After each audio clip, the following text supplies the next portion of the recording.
آپ لیتے تھے، آج نہیں تولیہ لیا. اگر نہیں لیتے تھے تو پھر حضرت ام سلمہ حضرت میمونہ لے کر کیوں آئی؟ اس کا مطلب کہ آپ لیتے تھے لیکن ہمیشہ کی نہیں برتتے تھے، کبھی لیا بھی کبھی نہیں لیا بھی. ہم لوگ بھی ایسے ہی کرتے ہیں، کبھی تولیہ استعمال کیا بدن کو خشک کیا اور کبھی ایسے ہی کپڑا پہن لیا، خاص کر جب جلدی ہوتی ہے. ہو سکتا ہے کہ نماز کے لیے آپ کو جلدی تھی، ہو سکتا ہے کہ عادت نہ لگے کہ بغیر تولیہ کے کوئی کچھ لوگ نہاتے ہی نہیں ہے، اس عادت کو ختم کرنے کے لیے بھی آپ نے لوٹا دیا. ممکن ہے کہ میلا کچیلا رہا ہوگا، صاف ستھرا نہیں رہا ہوگا، ہو سکتا ہے کہ ریشم کا رہا ہوگا، یہ احتمال بہت سارے. بہرحال آپ نے نہیں لیا. اس کا یہ مطلب نہیں ہے کہ وضو کرنے کے بعد اور غسل کرنے کے بعد آدمی تولیہ نہیں لے سکتا، منہ ہاتھ کو پوچھ نہیں سکتا. نبی کریم صلی اللہ علیہ وسلم اس کو باقاعدہ ہاتھ کو پوچھتے ہوئے اور بال کو جھاڑتے ہوئے، بال کو سر کو بال کے انگلی سے پانی کو جھاڑتے ہوئے جا رہے ہیں. تو اس لیے آدمی تولیہ لے بھی سکتا ہے، نہیں بھی لے سکتا ہے. لیکن یہ سمجھنا کہ صاحب اعضائے وضو ہیں، عبادت ہم نے کیا ہے، وضو کیا ہے، غسل عبادت کیا ہے، لہذا یہ عبادت کا پانی ہے، جب تک جسم پہ رہے گا برکت رہے گا، نور رہے گا، جی تو یہ سب خام خیالی ہے، خام خیالی. آپ تولیہ لے سکتے ہیں، نہیں بھی لے سکتے، آپ کی مرضی ہے. تو آپ نے لوٹا دیا، پلٹا دیا اس ٹکڑے کو، کپڑے کے اس ٹکڑے کو، خرقہ چھوٹا سا ٹکڑا جو ٹاول کی جگہ پر استعمال ہوتا، آپ نے لوٹا دیا. فجعل ينفض الماء بيديه، اور دونوں ہاتھ سے اپنے جسم سے پانی کو جھاڑتے ہوئے آپ نکل گئے. تو یہ حضرت میمونہ رضی اللہ عنہ کی ہم نے حدیث پڑھی اور معلوم یہ ہوا کہ اس حدیث کے اندر ہم نے یہ پڑھا کہ نبی صلی اللہ علیہ وسلم نے پاؤں بعد میں دھویا ہے. اور میمونہ رضی اللہ عنہ سے روایت ہے مسلم کے اندر جس میں ہے کہ پاؤں آپ نے قبل بھی دھویا. تو یہاں دونوں طرح کی روایت آئی ہے.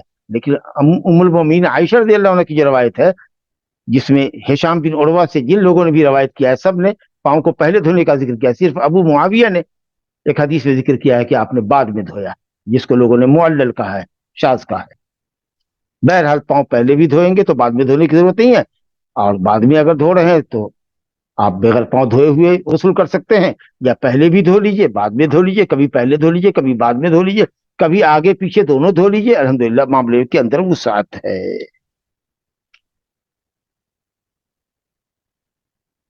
جناب اب اس کے بعد غسل جنابت کے مسنون طریقے کے ذکر کرنے کے بعد ہمارے پاس جو حدیث ہے وہ یہ ہے کہ کیا جنوبی شخص بغیر غسل کیے ہوئے، بغیر وضو کیے ہوئے سو سکتا ہے؟ صبح اٹھ کر کے غسل کرے گا، کیا حکم ہے اس کا؟ کیا بغیر پانی استعمال کیے ہوئے، بغیر شرمگاہ دھوئے ہوئے، بغیر وضو کیے ہوئے مرد عورت سو سکتے ہیں؟ یا وضو کر کے سونا ضروری ہے، یا یہ کہ مستحب ہے، یا یہ کہ صاحب جائز ہے، کوئی قباحت نہیں ہے، ایسے بھی آدمی سو سکتا ہے؟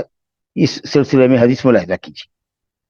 عن عبد الله بن عمر رضي الله عنه أن عمر بن الخطاب رضي الله عنه قال يا رسول الله أيرقد أحدنا وهو جنوب؟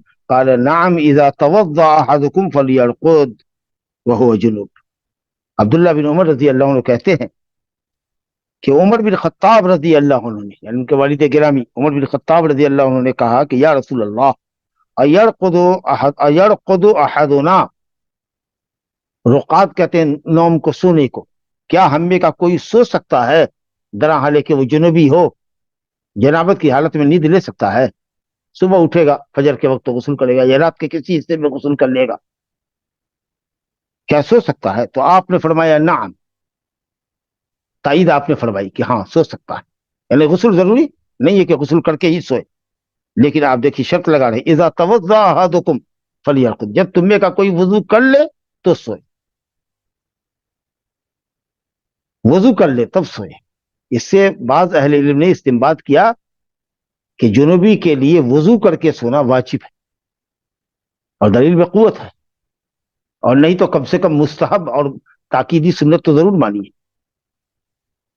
اب وہ جو حدیث آتی ہے سنن وغیرہ کے اندر، اما عائشہ کہتی ہیں کہ کان نبی اللہ صلی اللہ علیہ وسلم یا کان رسول اللہ ینام عندنا وهو جنوب ولم یمس ماء، نبی صلی اللہ علیہ وسلم سوتے تھے درا حالے کہ آپ جنوبی ہوتے تھے اور آپ پانی بھی نہیں چھوتے تھے، یعنی بلا وضو کے آپ سو جاتے تھے. اگر یہ مطلب ہے تو حدیث معلول ہے، کمزور حدیث، کمزور حدیث ہے. یہ صحیح ہے کی روایت ہے جو ہمارے پاس ہے کہ ہاں سو سکتا ہے بشرطے کہ وضو کرے، وہ حدیث ضعیف ہے. یا پھر لم یمس مان کا مطلب کہ ماء الغسل، غسل کا پانی استعمال کیے بغیر سو جاتے تھے، نہیں غسل کیے بغیر سو جاتے تھے، لیکن وضو کی نفی نہیں. اور اگر وضو کی نفی ہے تو حدیث ضعیف. لہذا کم سے کم درجہ تاکیدی استحباب کا ہے. یا پھر اگر کوئی کہتا ہے کہ واجب ہے وضو کر کے سونا تو بھی کوئی عجب نہیں. تو شرمگاہ دھو لے آدمی اور وضو کر لے. کم سے کم طہارت کبریٰ نہیں حاصل کر رہا ہے تو طہارت صغریٰ حاصل کر لے اور جا کر کے سو جائے. تو یہ مسئلہ ہے، اس لیے اس میں سستی نہیں کرنی چاہیے. اور اگر پوچھا جائے کہ کیا بہتر ہے، صبح میں غسل کریں گے یا مجامعت سے فارغ ہونے کے بعد، ہم بستری سے فراغت کے بعد ہی دونوں میاں بیوی غسل کر لیں، تو جواب یہ ہے کہ بہتر ہے کہ غسل کر لیں. بہتر ہے کہ غسل کر لیں تاکہ صبح کی نماز کے لیے جگنے میں سستی نہ ہو، تہجد میں سستی نہ ہو. اور حدیث ہے نا کہ لا تدخل الملائکۃ بیتا فیہ کلب وصورۃ یا او جنب. اس گھر میں فرشتے رحمت داخل نہیں ہوتے، رحمت کے فرشتے داخل نہیں ہوتے جس گھر میں کتا ہو، جس گھر میں جاندار کی تصویر لٹکی ہوئی ہو، اور جس گھر میں جنوبی ہو. تو اہل علم نے کہا ہے کہ بہتر ہے کہ غسل کر کے سوئے. لیکن اگر چاہے کہ غسل کو صبح تک کے مؤخر کرے تو کوئی حرج نہیں ہے، مباح ہے اس کے لیے سونا. ہاں البتہ تھوڑی سی نجاست میں تخفیف لے آئے، اپنے حدث میں تخفیف لے آئے، اور وہ یہ ہے کہ عضو مخصوص کو دھو کر نماز کے وضو کے طریقے سے باقاعدہ وضو کرے. اور ویسے بھی سنت ہے کہ جب آدمی سوئے تو باوضو سوئے، تاکہ اس کا آخری عمل جو ہو وہ وضو ہو، اور پھر دعا پڑھ کر کے وہ سو جائے. اب غسل کو واجب کرنے والی ہم نے بات کہی تھی کہ صاحب ایک تو جنابت ہے جسے میاں بیوی ایک دوسرے سے ہم بستر ہوتے ہیں، خواہ منی خارج ہو یا نہ ہو. وہ جو حدیث انما الماء من الماء، غسل واجب ہوتا ہے جب منی ہو، یہ رخصت شروع اسلام میں تھی. بعد میں شریعت کا قانون اسی پر مستحکم ہو گیا کہ اگر مجامعت ہوئی ہے، حشفہ فرج المرأہ کے اندر داخل ہو گیا تو غسل واجب ہے، فقط وجب الغسل وإن لم ينزل، چاہے انزال منی ہو کہ نہ. دوسری چیز بدخوابی، کہ اگر آدمی خواب میں دیکھے کہ صاحب اس نے مجامعت کی ہے یا نعوذ باللہ زناکاری دیکھی ہے، اس نے کوئی حرج نہیں ہے، خواب کا عمل ہے، اور تراوٹ اور منی پا رہا ہے تو اس پر غسل واجب ہے، جس کو ہم لوگ احتلام کہتے ہیں. یا نعوذ باللہ اسی طریقے سے اگر کوئی عادت سریہ کا استعمال کرتا ہے، ہاتھ کے ذریعے اپنے عضو مخصوص کو رگڑ کر کے منی کھڑا کرتا ہے، تو حرام عمل ہے. دوسرا ایک تو یہ کہ حرام عمل ہے، دوسرے یہ کہ اس پر بھی غسل واجب ہو جائے گا، کیونکہ الماء من الماء، منی کا پایا جانا تو غسل کو واجب کرتا ہی ہے، اس لیے وہ تو ہے ہی ہے مسئلہ. لیکن یہاں مجامعت میں یہ کہ غسل واجب ہوتا ہے جب منی نہ بھی ہو تو، لیکن احترام کی صورت میں منی کا پایا جانا ضروری ہے. اسی طریقے سے اگر آدمی مشت زنی کرتا ہے، ہاتھ کا استعمال کرتا ہے اور شہوت کو بھڑکاتا ہے اور منی کا اخراج کرتا ہے تو بھی غسل واجب ہے اس کے اوپر، مرد ہو یا عورت. تو ام سلمہ رضی اللہ عنہ زوج النبی صلی اللہ علیہ وسلم، دیکھا نا یہاں بھی بدل ہے، ام سلمہ سے بدل ہے، یا ام سلمہ کا عطف بیان ہے کہ ام سلمہ کون؟ وہی نبی صلی اللہ علیہ وسلم کی زوج. کہتی ہیں جاءت ام سلیم امراۃ ابی طلحہ، ام سلیم آئی جو ابو طلحہ کی بیوی ہے. یہ بھی وہی مطلب ہوا، ام سلیم کون؟ وہی ابو طلحہ کی بیوی، عطف بیان ہے، وضاحت کے لیے فرما رہی ہے. رسول اللہ کی خدمت میں آئی. ام سلمہ رضی اللہ عنہ کہہ رہی ہیں کہ ام سلیم انصاریہ ابو طلحہ کی بیوی رسول اللہ کی خدمت میں آئی. فقالت، اور کہا یا رسول اللہ، کیا عقل مند خاتون ہے، ملاحظہ کیجئے، ان اللہ لا یستحی من الحق، جو بات کہنے جا رہی ہیں اس کے ذکر سے عورت کو حیا آتی ہے، شرم آتی ہے. احترام کا ذکر ہو تو ظاہر ہے کہ عورت اگر مرد سے احترام کی بات کرے کہ بدخوابی ہوئی ہے، خواب میں دیکھا ہے مثال کے طور پر کہ اس کا شوہر اس کے ساتھ مجامعت کر رہا ہے، تو کیا غسل واجب ہوگا؟ اب ظاہر ہے کہ عورت اگر مرد سے سوال کرے، نبی صلی اللہ علیہ وسلم سے سوال کرے، کوئی بھی خاتون یا کسی بھی مفتی سے کرے تو شرم حیا تو ہے ہی، لیکن مسئلہ جاننا ہے، ضرورت ہے ذکر کرنے کی. اس لیے حضرت عائشہ رضی اللہ عنہ کہتی تھی کہ نعم النساء نساء الانصار لم یمنعہن الحیاء ان یتفقہن فی الدین. بہترین عورتیں تھیں انصار کی عورتیں، مدینہ کے انصار کی عورتیں بہترین عورتیں تھیں، جن کی حیا دین میں سمجھ اور دین کے اندر تفقہ حاصل کرنے کی راہ میں کبھی رکاوٹ نہیں بنتی تھی. وہ آتی تھی اور مسئلہ دریافت کرتی تھی، چاہے ایسی چیز کا ذکر کرتی جس کا ذکر عموماً عام طریقے سے عورتیں کرنے میں شرم محسوس کرتی ہے. تو اسی لیے آگے بطور تمہید کے کری جو بات کہنے جا رہی ہیں وہ چونکہ شرم کی بات ہے تو آگے سے پہلے تمہید انہوں نے ذکر کیا کہ ان اللہ لا یستحی من الحق، بے شک اللہ حق سے شرماتا نہیں. اللہ حق بات کہنے سے، حق بات سننے سے نہیں شرماتا. اس کا مطلب یہ کہ نا حق بات کہتے ہو تو اللہ کو شرم آتی. اور اللہ تعالیٰ کی صفتوں میں سے بھی ایک صفت حیا ہے. انسان بھی شرم کرتا ہے اپنے حساب سے، اور اللہ رب العالمین کی صفت حیا ہے وہ اس کے حساب سے ہے. ہم اس کی صفت کی کوئی کیفیت بیان نہیں کر سکتے کیونکہ وہ ہم سے مجہول ہے. صفت جو ہے، کیفیت جو ہے وہ مجہول ہے. صفت تو معلوم ہے، اس کا معنی تو معلوم ہے حیا کا، لیکن کیفیت مجہول ہے. یہی اہل سنت والجماعت کا صفات میں، اسماء و صفات کے باب میں عقیدہ ہے. حدیث ہے ان اللہ حی کریم، اللہ تعالیٰ بڑا حیا باز ہے، بڑا سخی ہے. یستحی من عبدہ اذا رفع یدیہ ان یردہما صفر، بڑا حیا باز ہے، بڑا کریم ہے، داتا ہے. اس کو شرم آتی ہے کہ بندہ اس کے سامنے ہاتھ پساڑے، پھیلائے، اور اللہ تعالیٰ ہاتھ کو خالی لوٹائے. تو کہا اللہ تعالیٰ حیا سے نہیں حیا نہیں کرتا حق باز سے. گویا میں جو کہہ رہی ہوں وہ حق ایک ضروری سوال ہے، اسی لیے میں حیا نہیں کر رہی، اگرچہ بات حیا کی ہی ہے. پوچھ رہی ہیں فہل علی المرأۃ من غسل اذا احتلمت، کیا عورت کے اوپر بھی غسل واجب ہے جب اس کو احتلام ہو جائے؟ اس کا مطلب کہ عورتوں کو بھی احتلام ہوتا ہے. لیکن بعض روایت میں ہے کہ حضرت ام سلمہ نے ان کو کھینچا اپنی طرف اور کہا کہ تم عورتوں کو رسوا کر رہی ہو، کیا عورتیں بھی محتلم ہوتی ہیں کیا؟ تو نبی صلی اللہ علیہ وسلم نے آپ نے ام سلمہ پر انکار کیا، کہا کہ اگر احترام نہیں ہوتا ہے عورتوں کو تو پھر بچہ کیسے ماں کے مشابہ ہوتا ہے؟ تو اس کا مطلب یہ کہ تمام عورتوں کو نہیں ہوتا ہے، کم عورتوں کو ہوتا ہوگا، یا انہی عورتوں کو ہوتا ہے جن کو شوہر سے ملے ہوئے کافی مدت گزر چکی ہوتی ہے. بہرحال تو کہا کہ کیا یا رسول اللہ، اگر کوئی شخص، کوئی عورت محتلم ہو جائے، خواب دیکھے کہ اس کا شوہر اس سے مجامعت کر رہا ہے مثال کے طور پر، تو کیا اس پر غسل واجب ہے؟ آپ نے فرمایا نعم، ہاں غسل واجب ہے. اذا رأت الماء، جب وہ پانی دیکھے، یعنی منی دیکھے، پانی سے مراد منی، جب منی کا اثر دیکھے اپنے کپڑے کے اوپر تب غسل واجب ہے. خواب تو یاد ہے، لذت بھی یاد ہے خواب کی، مجامعت کی، لیکن تراوٹ نہیں ہے، منی نہیں ہے. خواب مرد ہو یا عورت، غسل واجب نہیں ہے. جب منی پائی جائے گی احترام کی صورت میں تو غسل واجب ہے، لیکن مجامعت کی صورت میں، جب آدمی ایکچولی بیوی سے مجامعت کر رہا ہو، ایسی صورت میں منی پائی جائے یا نہ پائی جائے، اگر دخول پایا گیا تو غسل واجب. اذا رأت الماء، جب وہ پانی کو دیکھے. اسی پر ہم اکتفا کرتے ہیں انشاءاللہ.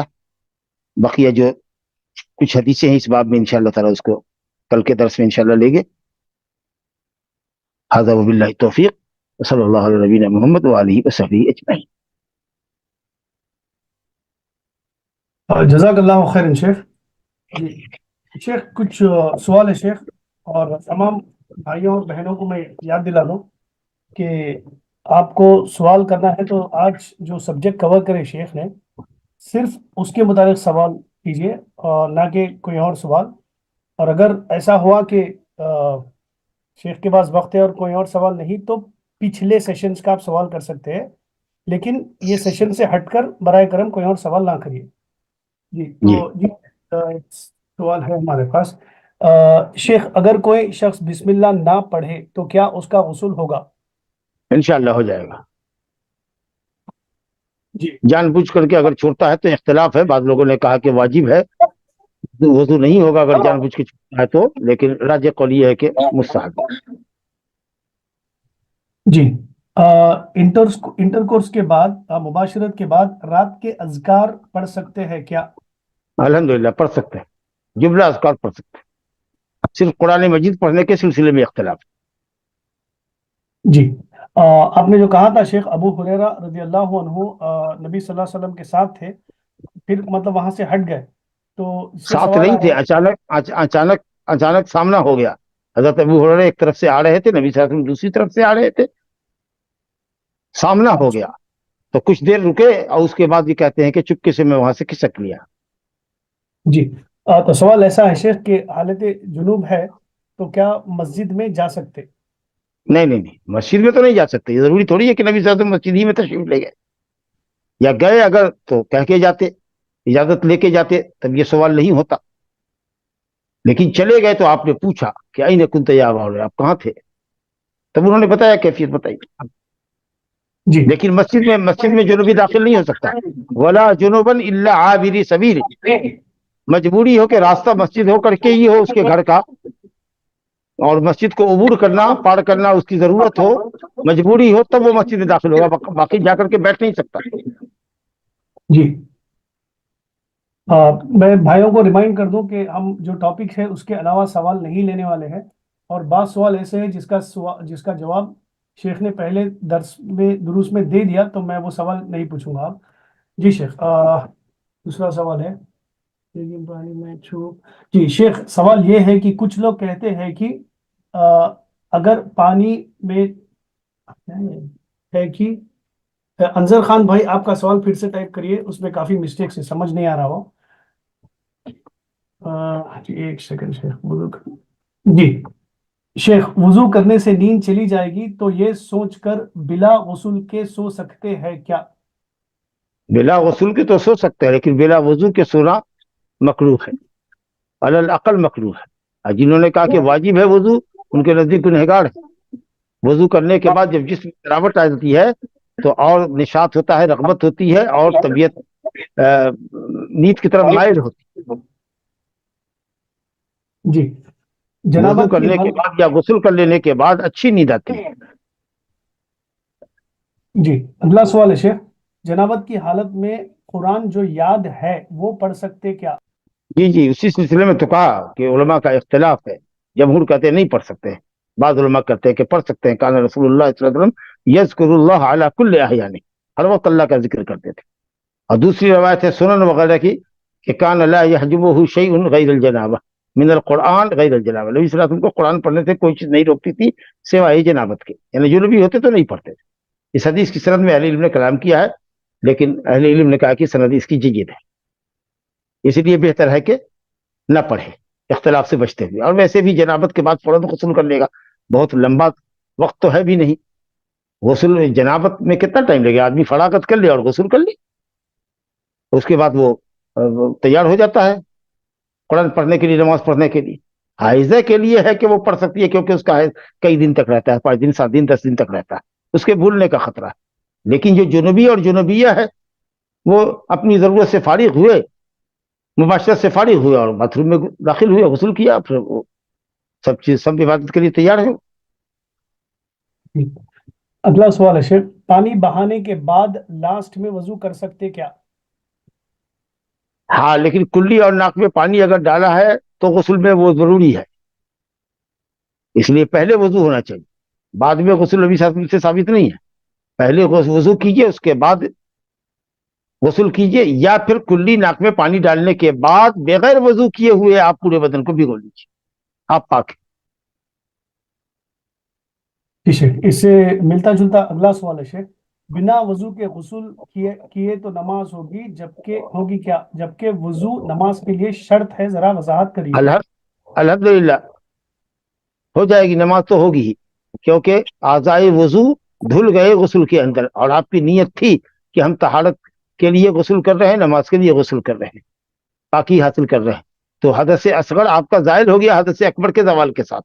جب جنابت آپ کی زائل ہو گئی، جو پورا جسم آپ کا حکمی طور پر ناپاک تھا، جب اس کی نجاست آپ کی ختم ہو گئی، حدث اکبر ختم ہو گیا، تو یہ جو وضو جو حدث اصغر سے واجب ہوتا ہے وہ تو آٹومیٹکلی ختم ہو گیا.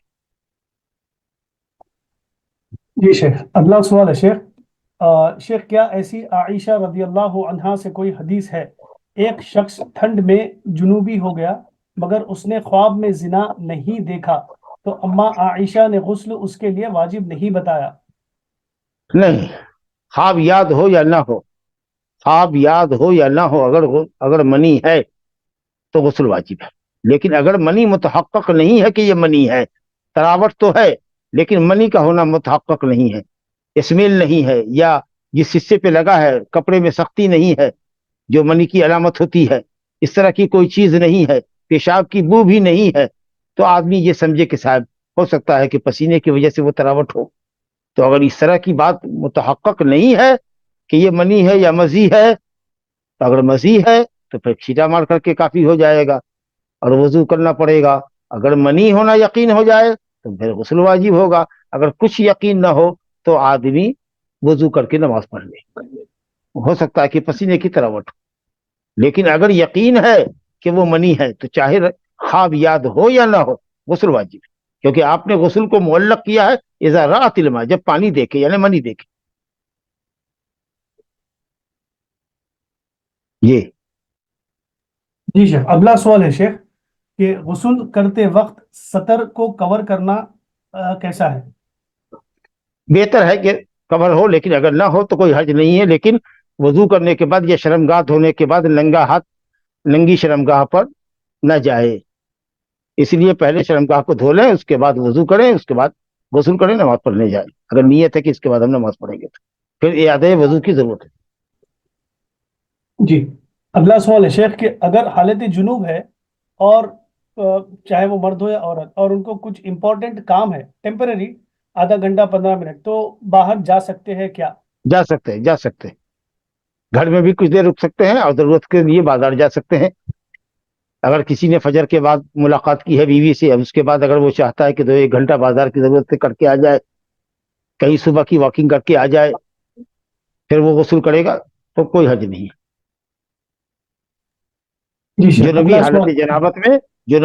جنابت میں گھر میں رہ سکتا ہے, ضرورت کے لیے بازار کی ضرورت کے لیے باہر نکل سکتا ہے. جی شیخ, اگلا سوال ہے شیخ اگر انسان خالی بھی غسل کرے بغیر جنابت کی حالت کے اور ناک میں پانی ڈالے اور کلی کرے پھر پانی بہا لے تو پھر وضو کی ضرورت نہیں ہے؟ اور اگر نیت تھی اس کی کہ اس غسل کے بعد وضو کرے گا تو جائے گا, نماز پڑھے گا. جی, اگلا سوال ہے شیخ, منی لگے ہوئے کپڑے سے نماز پڑھنا کیسا ہے؟ اگر پڑھتا ہے تو ہو جائے گا. یہ مسئلہ کل آئے گا کہ منی پاک ہے کہ ناپاک ہے. کپڑے میں لگ جائے گا تو کپڑا کو دھونا ضروری ہے, یا بغیر دھوئے ہوئے بھی نماز پڑھ سکتے ہیں, یا پانی کا چھینٹا مارنا کافی ہے, یا کیا شکل ہے. منی کی پاکی اور ناپاکی کا مسئلہ انشاءاللہ کل کے درس میں. جی, اگلا سوال ہے شیخ, بیٹھ کر غسل کرنا کیسا ہے؟ بیٹھ کے بھی کر سکتے ہیں, کھڑے ہو کے بھی کر سکتے ہیں, جیسی مرضی ہو کرے. مقصد پورے جسم کا دھل جانا ہے. غالب گمان ہو کہ ہمارا پورا جسم دھل گیا. جی, شیخ اور کچھ سوال ہے شیخ ٹاپک سے ریلیٹڈ ہی ہے. جیسا کہ وضو کی حالت, وضو کر رہے اور جیسا آپ نے بتایا کہ پانی کلی کرے اور ناک میں ڈالے, بعض لوگ کہتے ہیں کہ پھر اس کے بعد انگلی لے کر منہ میں ڈالنا چاہیے اور منہ کو صاف کرنا چاہیے, یہ کیسا ہے؟ لیکن وہ تو مسواک کی کیفیت ہے, لیکن اگر اتنا کچھ نہیں ہے تو صرف منہ میں پانی لے کر کے پانی کا منہ کے اندر گھمانا اور اس کو باہر پھینک دینا نکال کر کے, یہ کلی ہے. جی, جزاک اللہ خیر شیخ. اگلا سوال ہے شیخ, اگر غسل کے درمیان آپ مطلب پہلے وضو کر لیں اور اس کے بعد شرمگاہ کو بیچ میں ہاتھ لگ جائے تو کیا کرنا چاہیے؟ لگ جائے تو کوئی حد نہیں, لگانا جان بوجھ کے نہیں ہے, لیکن بدن کو ملتے ہوئے اور ہاتھ سے بدن کو رگڑتے ہوئے کہ خشک کوئی حصہ نہ رہے اپنی حد تک, اور اس میں اگر غیر ارادی طور پر ہاتھ اگر ننگی شرمگاہ سے ٹچ ہو جاتا ہے تو کوئی حد نہیں. جی جی شیخ, میں ابھی پڑھ رہا ہوں شیخ دوسرا سوال. شیخ, وضو کرنے کا مسئلہ سونے سے پہلے دونوں مرد اور عورت دونوں کے لیے ہے کیا؟ جی الحمدللہ دونوں کے لیے. جی شیخ, اگر عادتاً غسل کے بعد وضو کرنے کی عادت ہے تو کیا وہ کر سکتے ہیں یا اس میں کوئی کر حرج ہے؟ سکتے ہیں, کوئی حرج نہیں ہے. بس غسل, آپ کا غسل کلی اور ناک میں پانی پر مشتمل ہونا چاہیے. جی, اگلا سوال ہے شیخ, اگر شیخ ایسا محسوس ہوا کہ مزی نکلی ہے اور چیک کرنے کے لیے کہ مزی آئی ہے یا نہیں, مطلب اس کو ٹپ کو شیخ چیک کیا گیا اور اگر سوکھا ہے تو وضو کی ضرورت نہیں ہے یا ہے؟ شرمگاہ کو چھونے کے بعد وضو ہوگا کہ نہیں ہوگا یہ مسئلہ اختلافی ہے. اگر شہوت کے ساتھ نہیں چھوا ہے, صرف چیک کرنے کے لیے چھوا ہے تو انشاءاللہ تعالی وضو باقی رہے گا. جی, بہن آپ نے جو سوال کیا بچے کی پوٹی سے وضو ٹوٹے گا یا نہیں, وہ شیخ نے راجہ قول یہ ہے کہ ٹوٹ جائے گا. جی بچے کی شرمگاہ کو چھونے سے بچے کی شرمگاہ کو چھونے سے، پوٹی صاف کرنے میں بچے کی شرمگاہ کو چھونے سے وضو ٹوٹ جائے گا۔ جی شیخ، حالت جنوب میں سونا ہے تو وضو کرنا ہے، لیکن اس سے پہلے شرمگاہ کو دھونا ضروری ہے کیا؟ بہتر ہے نہ دھوئے تو کوئی حرج نہیں ہے، لیکن وضو کر لیں۔ جی بعض روایت میں ہے، بعض روایت میں واضح طریقے سے آپ نے فرمایا اغسل ذکرک وتوضأ ثم نم، پہلے جا کر شرمگاہ دھو، پھر وضو کرو، پھر سو۔ جی بارک اللہ فیکم شیخ، اور کوئی سوال نہیں ہے شیخ؟ حیاکم اللہ۔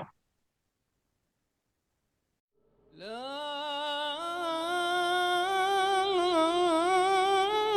إله إلا الله.